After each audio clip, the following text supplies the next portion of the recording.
هاني في المغرب قرر انه يدخل في كل تفاصيل موجودة داخل مملكة المغرب الشقيقة، مملكة المغرب التي وصلت الى مرحلة عالمية، مملكة المغرب اللي تصدرت مشاهد البحث خاصة في الصناعة، في التجارة، في الاقتصاد، في السياسة، في الاجتماعيات، في مواقف كتيرة جدا، تراثيا، حضاريا، فنيا، متعددة المشاهد، متعددة الوجود داخل المشهد العربي. ايه حكاية المملكة المغربية وايه المواقف اللي بتتصدر فيها المشاهد؟ هنقول لحضراتكم النهاردة من خلال فيديو اليوم. ولكن قبل ما نبتدي اتمنى من الجميع في هاني في المغرب ان احنا نبدأ بالصلاة على حضرة حبيب الله المحمد صلى الله عليه وسلم، وان احنا نعمل اللايك ونشترك في القناة ونفعل الجرس وندوس على زرار الكل عشان يوصلك مننا اشعارات بكل الفيديوهات، والدال على الخير كفاعله.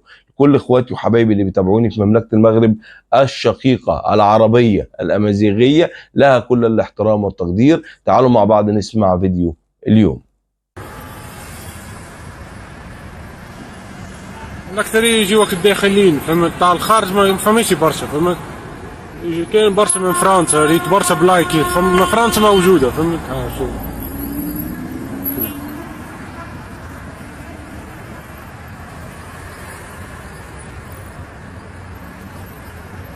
هذا رومبا سورين يقول هذا، فما الجامع غادي، شوف هذا الجامع.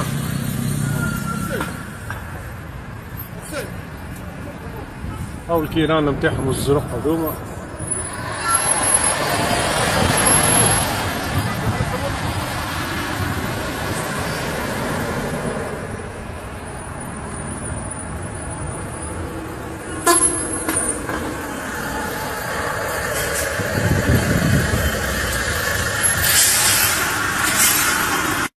شوفوا خاوتي الجزائريين، شوفوا لي بواتو تاع لا بوليس ما هو كنشوفوا الزير واحد يما، ها شوفوا لي بواتو اللي عندهم،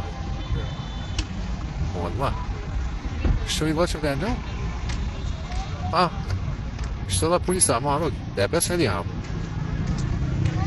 والله لاباس عليهم، ايوي لاباس عليهم الماروك والله. شتو لا بوليس تاعو والله لا بأس عليه. شو وين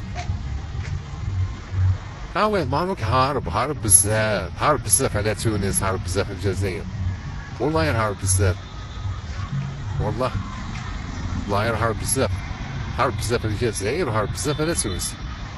سمعتو خاوتي؟ والله هارب بزاف. شوف والله هارب بزاف. شوف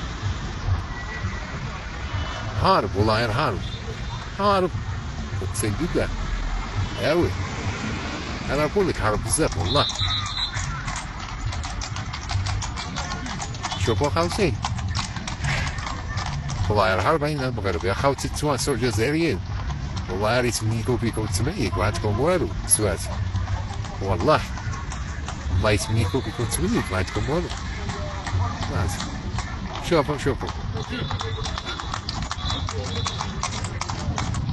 شوفوا اخويا،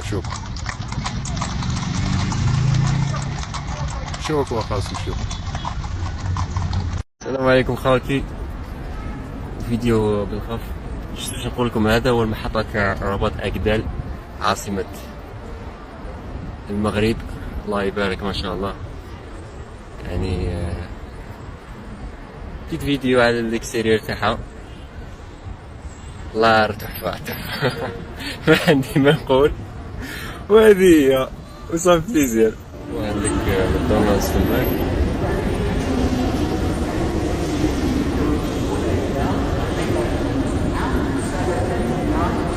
انا ما عادش ناطر بزاف، نوريكم برك اسمو الفيديو وانتوما تشوفوا واش كاين. الله يبارك. ريموت الكفافية هذا والله كاع زادت هنا. وتشوفوا عندكم بوراق شاكر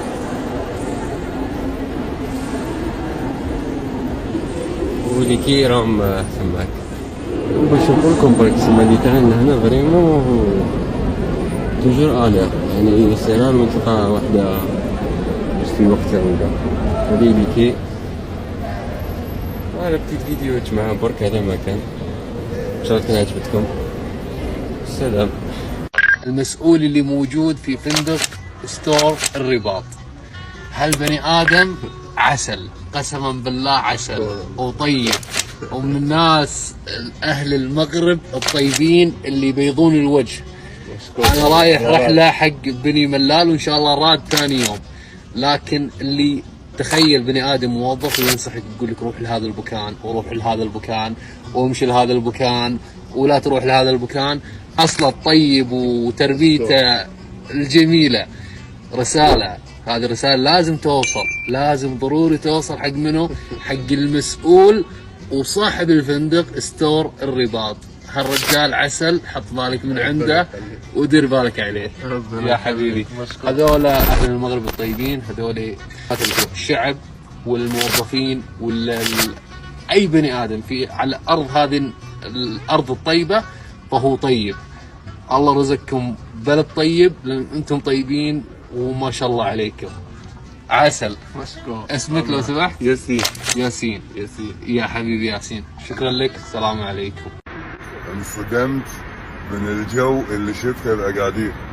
هي اوروبا، هي هذا جماعه درجه الحراره 24 25، نسمه هواء جميله انيقه جنتله، الجو وايد حلو بأكادير، وايد حلو. لا حبيتها. الجو يا جماعه والله العظيم امس اسولف ويا واحد اقول له شوف حكم شغلي اذا الجو كان حلو نسبة المشاكل مع العملاء تقل، والله العظيم بس من الجو. أكادير لحد الحين جوها يفوز، خلونا نشوف شنو فيها بعد. الجو غيم، نسمة هواء مو طبيعية يا جماعة، والله العظيم أنا لأول وهلة هناك في أوروبا بكراكوفا. اليوم أنا جيت على مدينة أزمور أشوفها، مدام أنا في الجديدة خصني أشوف يعني أماكن جديدة وحلوة. هي قالوا لي أقدم من الجديدة ب1000 سنة، معقول؟ شكون الأقدم، الجديد أزمور ولا أسفي؟ يا سلام شي حلو.